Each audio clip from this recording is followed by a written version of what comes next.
We're just one day away from the Vesak full moon Proya Day, a day of festivities coming your way.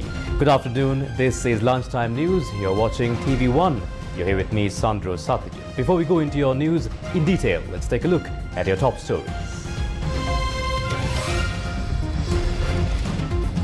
President Ranil Wickremesinghe off to the UK to attend the coronation ceremony of King Charles III. National Vesak zone opens, special security arrangements and transportation services in place. Dengue, COVID, influenza spreading in Sri Lanka. Seek immediate medical attention if fever persists. Sri Lanka to experience heavy rainfall. Navy apprehends 25 people for illegal fishing in eastern seas. Ukraine denies Russian claim Kyiv sent drones to hit Kremlin. On to your news in detail now. Sri Lankan President Ranil Wickremesinghe left for the United Kingdom this morning to attend the coronation ceremony of King Charles III. The duty manager of the Bandaranaike International Airport confirmed that the president was accompanied by a delegation of 8 people. The coronation of His Majesty the King and Her Majesty the Queen Consort will take place at Westminster Abbey on Saturday the 6th of May 2023. State Minister of Finance Srilankanbeauty was sworn in as the acting finance minister to perform the duties of the finance minister while President Ranil Wickremesinghe visits the UK. The finance ministry said the appointment was made as per the powers vested with the president. Accordingly, Srilankanbeauty will serve as the acting minister of finance, economic stabilisation and national policies until the president returns to the country after concluding his visit to the UK. The appointment letter was officially handed over to the state minister by the president. Millions around the world follow the teachings of the Buddha on the day of Vesak. Now, the day of Vesak commemorates the birth, the attainment of enlightenment and the passing away of the Buddha. Colombo and its suburbs are already gearing up for this very important day.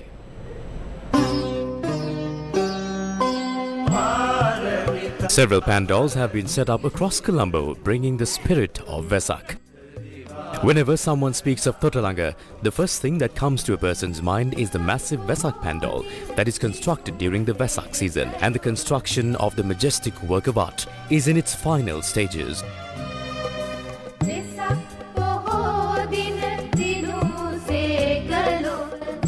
The State Vesak Festival will be held at the Kabela by Sri Ratnasiri Bhikkhu Training Centre and Mahapirivena, Chilau. Despite being battered by the COVID-19 pandemic, economic crisis and a plethora of other issues, Sri Lankans have given prominence to religious events to mark Vesak this year.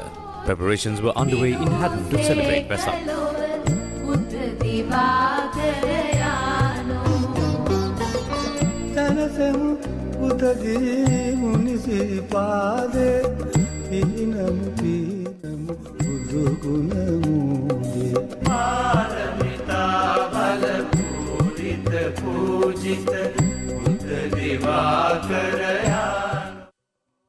Sri Lanka Railways said that a special train service will be in operation during the Vesak holiday season and will continue until the 7th of May. The National Transport Commission said that a special bus service will be in operation for the Vesak holiday season, and these buses will operate back and forth between Colombo and other provinces. Sri Lanka Police said that a special security program is in effect in and around the Anuradhapura sacred grounds and across all other major temples in the country. The special security program will also be implemented across the Vesak zones from Friday. The pottery oil lamp industry in Sri Lanka is facing an imminent collapse due to the spike in coconut oil prices. The pottery industry in Sri Lanka is a traditional craft industry that has survived from time immemorial to the present day. Those engaged in the production of pottery oil lamps in Valimada claim that sales during Vesak that reached an all-time high in previous years have slumped ahead of this Vesak season. They also claim that the prices of raw materials and the production cost have increased, leading to issues in continuing with the industry. The Commissioner General of Examinations, Amit Jayasundara, said that the deadline to apply online for the evaluation of advanced level examination answer scripts is at midnight on Thursday. The deadline to apply for the advanced level paper marking was fixed for midnight on Tuesday. However, it was later extended. Retired teachers are also allowed to submit their applications for advanced level paper marking. The Commissioner General of Examinations said teachers who went into retirement after the 31st of December 2022 can submit their applications. Paper marking of 2 subjects in the GCE advanced level examination has commenced. The examination department said paper marking of 8 more subjects is expected to commence in the near future. The calling of applications of teachers for the evaluation of 8 subjects was concluded. The evaluation of GCE A-level answer scripts was to begin on the 22nd of February, yet the number of teachers was insufficient. The calling of applications was repeatedly delayed because teachers demanded that they be paid proper wages. As of now, for most of the main subjects, there are insufficient number of teachers. Because of a crisis like this, retired teachers are being called in. There is a problem. This is a problem because these teachers do not have sufficient knowledge on current affairs. This may indirectly affect the students' paper evaluation. Therefore, we say that decisions such as these are futile. To solve a problem does not mean to create another problem. Solve the problem and bring solutions to do so. That is what must be done. The International Monetary Fund said that when Sri Lanka decides to restructure domestic debt, the island nation must make sure that it also safeguards financial stability. Inflation has come down, albeit from high levels. So this is again a work in progress. Inflation has to come down durably because let's not forget, inflation is the worst kind of tax on the poor. And the poor and the vulnerable are hurting the most. And so you want to get inflation under control. And so that's something which again, in terms of monetary policy, with support of fiscal policy, has to bring inflation down to levels which are reasonable. In terms of restructuring, as you all know, the debt in Sri Lanka was assessed to be unsustainable. And that's why before the program could be approved, there had to be a path towards restoring sustainability, and that includes restructuring debt to all creditors, private creditors, official creditors, and to some extent domestic debt, for the simple reason that debt sustainability, is quite a big challenge in Sri Lanka. And but when you restructure domestic debt, you have to make sure that you also safeguard financial stability. What is the latest IMF view on the economic outlook of Sri Lanka and how it compares to regional economies in light of the 3 million IMF bailout recently? Sri Lanka is a country, a quintessential problem where you had twin deficits, you had a large increase in the fiscal deficits, putting pressure on the external accounts, reserves falling, exchange rate falling. And so they approached the fund for a fund-supported program, which was approved by the board not too long ago. And that places the emphasis on, one, macroeconomic stabilization, bringing inflation down, again, the fiscal consolidation is based on revenue-based mobilization, consolidation. That's partly because Sri Lanka has among the lowest in terms of revenue mobilization, tax collection. And that goes back to the policy mistake they made pre-pandemic, where they cut taxes across the board, whether it's VAT, corporate tax, and personal income tax. The fund-supported program is a revenue-based consolidation, which provides stability to the economy. It also wants to rein in inflation, which went through the roof. It addresses governance and corruption issues in Sri Lanka. It's the first country in Asia which has had a deep diagnostic on the issue of governance and corruption, and that will feed into the programs going forward. It's also a program where we have a floor on how the country should support the poor and the vulnerable, and to make sure that the fiscal support they provide is temporary and targeted to the people who need it most. So it's a very comprehensive program, and the fiscal consolidation by itself will not be enough. The next step for them is to make good faith efforts to reach a debt agreement with their creditors, private creditors, official creditors, and so on. In terms of growth outlook itself, we had a contraction of 8.7% in 2022.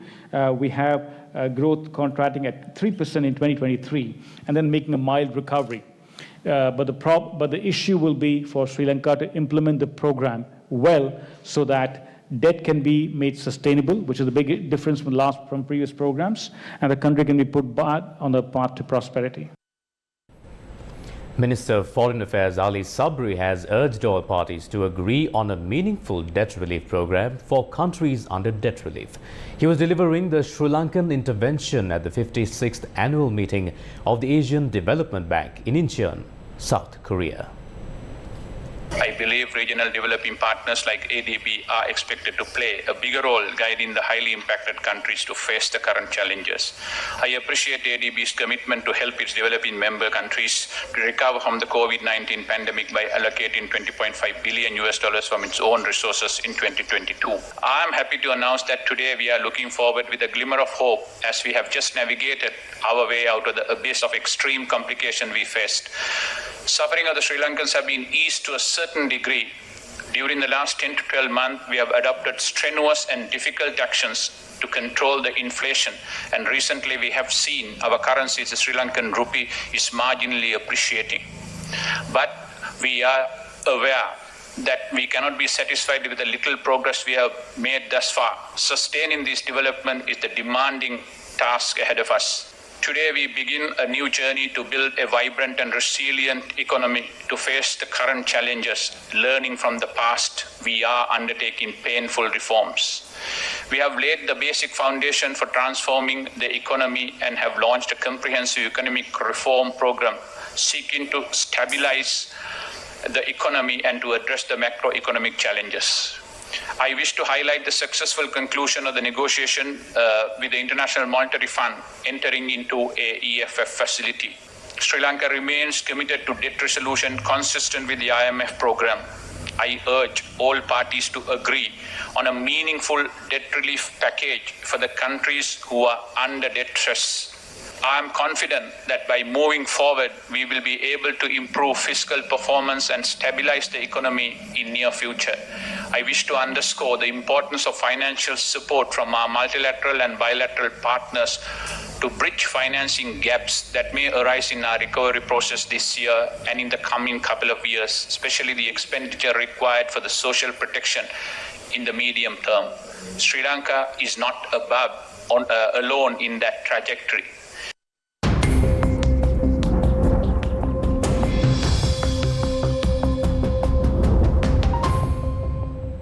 In your weather stories, the Met Department said that showers or thunder showers will occur over most parts of the island after 1 p.m. today.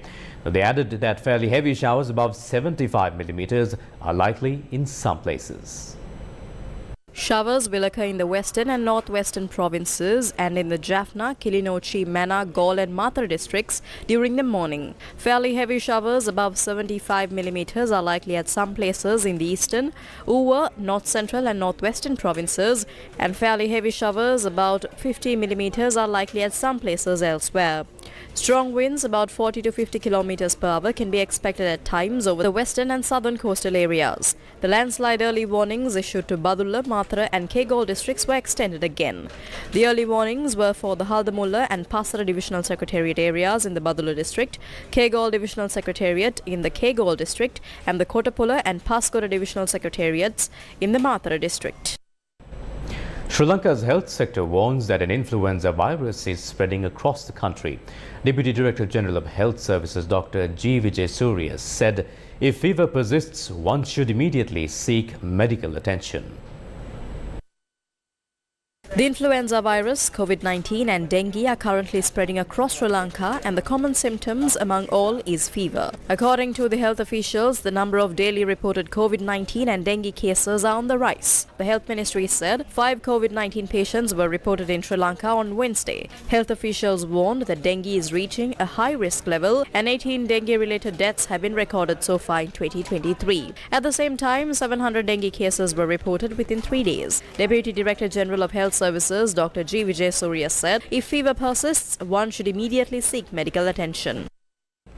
The LOLC Divisavya program launched to lend a helping hand to students who are the future of Sri Lanka continued today. Books and stationery items were distributed among students in the Jaffna district.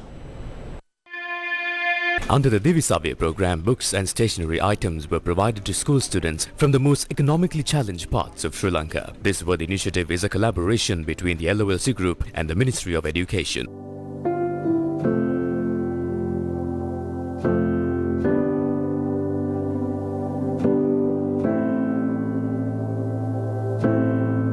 The program was also carried out at the Valikamam Zonal Education Office, where books and stationery items were distributed to students.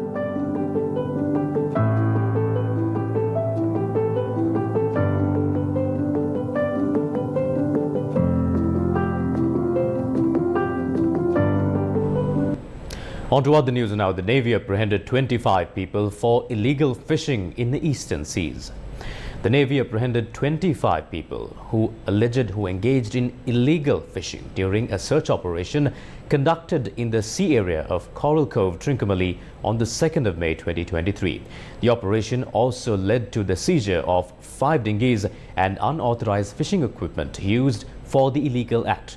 The individuals held in this operation are residents of China Bay, Kenya and Muttur, from 18 to 57 years of age. The 25 people, along with their belongings, were handed over to the fisheries inspector in Cod Bay, Trincomalee, for onward legal proceedings. In other news, leader of the Janaseta Peramuna, Venerable Batramulle Silaratana Thero, questioned the fate of the country with the continuous borrowings. Ranil Wickremesinghe obtained a facility from the IMF. After the loan was taken, now they are discussing on how to pay it back. They are taking loans without a proper vision, upon which the dollar weakened against the rupee. But this is of no use because the dollar will strengthen again. President Ranil Wickremesinghe, please tell us clearly how the IMF loan will be repaid. Most of the strategic locations of the country are now being sold off one by one. When this happens, how will Sri Lanka receive an income? This is a country that celebrated the IMF loan and Gotabaya being president with festivities and crackers. When the IMF starts asking back for the money, there will be no festivities. Ranil Wickremesinghe or anyone else will not be there. In the end, it is the people who will have to pay this debt.